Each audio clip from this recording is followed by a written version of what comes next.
ত্রিপুরার সরকারের পক্ষে কি বলবেন? না, একটা তো দেখুন, বাংলাদেশের এখন বর্তমান যা অবস্থা, কোনো অবস্থায় সেটা মানা যায় না। ওখানে যারা সংখ্যালঘু যারা আছেন তাদের উপর যেভাবে অত্যাচার প্রতিদিন আমরা দেখতে পাচ্ছি, মানে অমানবিক আমি বলব।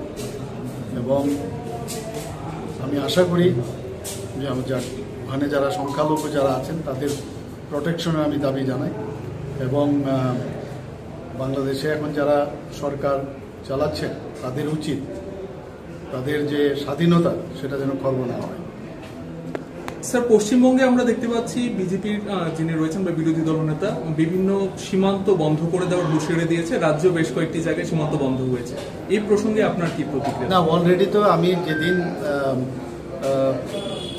যে প্রধানমন্ত্রী শেখ হাসিনা যখন বাংলাদেশ থেকে চলে এলেন সেই দিন থেকে আমি অলরেডি বিএসএফ, ডিজিবি এবং অন্যান্য সংস্থা ওনাদের সাথে আমি কথা বলেছি যে কোনো অবস্থায় যেন বাংলাদেশ থেকে ত্রিপুরা ভিতর কেউ ঢুকতে না পারে, সেই দিক দিয়ে আমি নির্দেশ দিয়েছি। এবং আমি দিল্লির সাথেও আমি কথা বলেছি এবং ওখানকার যে হাল হকিকত সেটাও আমি টাইম টু টাইম আমি জানাচ্ছি এবং সেইভাবে আমার উপর নির্দেশ আছে কী করতে হবে এবং সেই দিশায় কাজ করছি। না, আমি বলছিলাম আমদানি রপ্তানি বন্ধ করার হুঁশিয়ারি দেওয়া হচ্ছে। এখন পর্যন্ত আমরা ডিসিশন নিইনি, কিন্তু হয়তো বা আগামী দিন হতেও পারে।